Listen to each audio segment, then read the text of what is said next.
Hey, Faith Tabernacle Children's Department. It is Deacon Khalil Williams, and I am so excited to be kicking off our children's church for February because do any of you know what this month is? Pause, pause, pause, pause, pause. Butterbean, do you know what it is? John, do you know what we celebrate in February? We celebrate some pretty awesome things like obviously Valentine's Day and our dear pastor's birthdays in February. But one of the most amazing things about February is we celebrate Black History Month. This is our month. Black History is year round, but this is the month that we celebrate Black history. And so Black history was actually started by Carter G. Woodson in 1926. It was originally just 1 week, and it was known as Negro History Week. And then it was then expanded to include the whole entire month.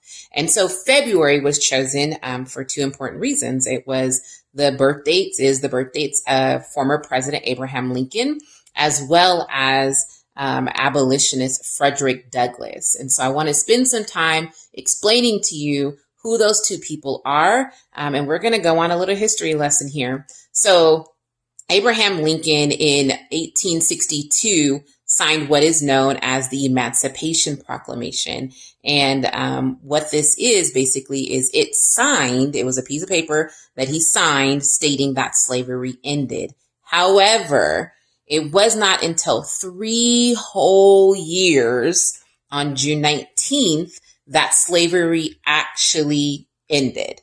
So the president had said, hey, no more slavery, but it wasn't until 3 whole years that our people, your people, were actually indeed free. And so we'll talk about slavery and all of the horrible things that occurred in regards to slavery. But, slavery was a time in our history that many people want to forget, but we cannot forget it. We cannot allow it to be forgotten. And so it was a time when our people, they were whipped, they were beaten. The education that many of you are able to achieve, all of you are able to partake in, our people's tongues would be cut out. Their eyes would be plucked out simply because they wanted to learn how to read. And so they would work day and night, taking care of the slave owner's home, the slave owner's children, cooking for them, and for very, very, very little. Families were torn apart. The mom would be sold off, or the dad would be sold off, or the child would be taken away in order to become somebody else's slave. And so many horrible things occurred. Lynchings, which means that they would hang people from trees by their neck. And so our people come from a great, rich history. And we've overcome so much. And that's why it is so important that you all know your history, more than just what your teachers are teaching you. But all that YouTube time y'all are spending, look up Black History Month also. So in addition to Abraham Lincoln, Frederick Douglass his birthday is also in February as well. And Frederick Douglass was an escaped slave who became an activist, an abolitionist, and a public speaker. So he led the abolitionist movement, which strived to end the practices of slavery. And so we come from so many people that have just overcome so many obstacles. In your time frame right now, you guys have seen some amazing things. It's been challenging, but you've seen some amazing things. You've seen the first Black president, President Barack Obama. We've seen the first Black female vice president, Kamala Harris. And so there's so much more to our history. And so I'm excited to be celebrating Black History Month with you, as we also continue on and talk about right now, you guys are children, and education is so important. It's free to you. It's something that our people have died for. As I mentioned, tongues were cut out, hands were cut off, eyes were plucked out.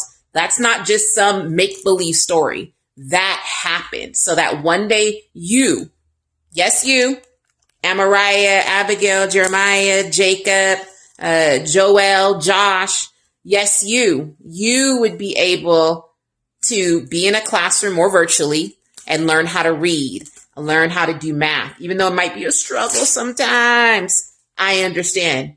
But our people, our people died so that we would have the opportunity to learn. And so we're going to actually spend a little bit of time and talk about Ruby Bridges. In 1954, the case Brown versus Board of Education marked the formal ending of segregation in the education system. The lawyer on this case was none other than Thurgood Marshall.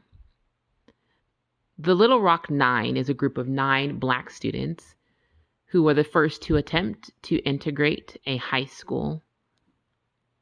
As you can see, they were spit upon, they were yelled at, they were mocked, they were called names. The governor of the state did not want to comply with the law and even instructed law enforcement to block the students' entry. Later on in the month, the president had to call in the National Guard in order to escort the children into the high school. Ruby Bridges was the first Black person to integrate elementary schools. She was only 6 years old.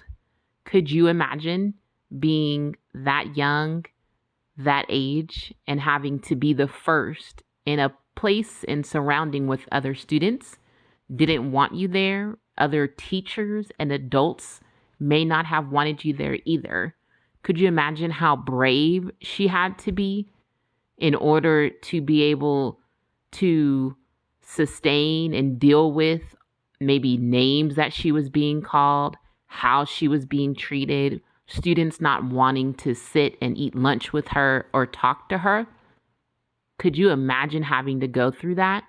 But Ruby Bridges did it so that one day, today, you're able to sit and be with any student that you so desire. History Month means to me that learn more about Black people and learn more about my ancestors and learn about things that we love more.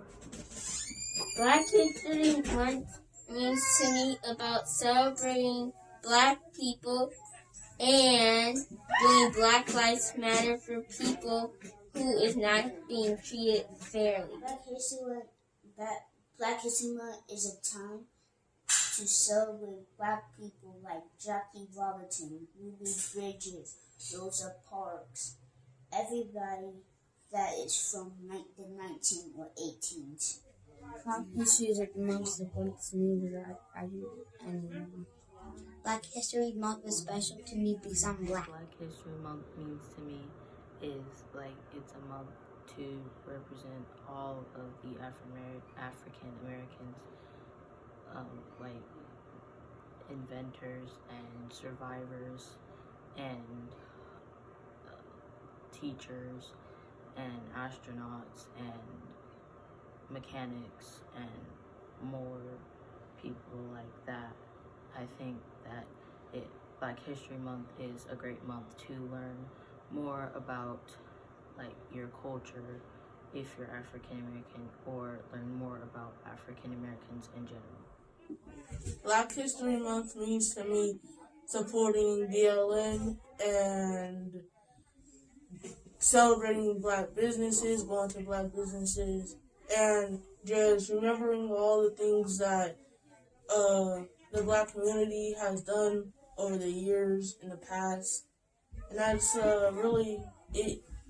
what Black History means to me is a time to recognize Black inventors, activists, and Black leaders.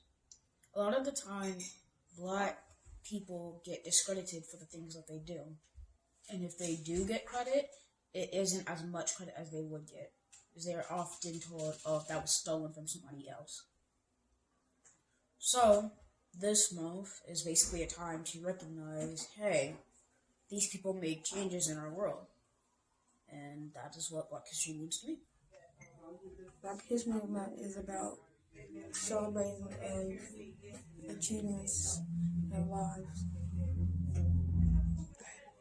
Black History Month mean to me is our celebration what our ancestors did for us to make us free. Because if they didn't do that, we'll still be slaves to the white. So I am really thankful for that. Black History Month means to me is celebrating what Black people did to the community. What was that? Black Black History is a time we celebrate Black people. Black History Month is a month to celebrate the achievements and the hard work of all of our Black civil rights leaders, Black-owned business leaders, and also the women and the men who worked hard to get where we are today. Black History Month to me is another time where I can reflect on my ancestors' mistakes and reflect on their experiences to do better for the Black community myself. Because without history, we cannot make the future, and we must learn from history to make things better.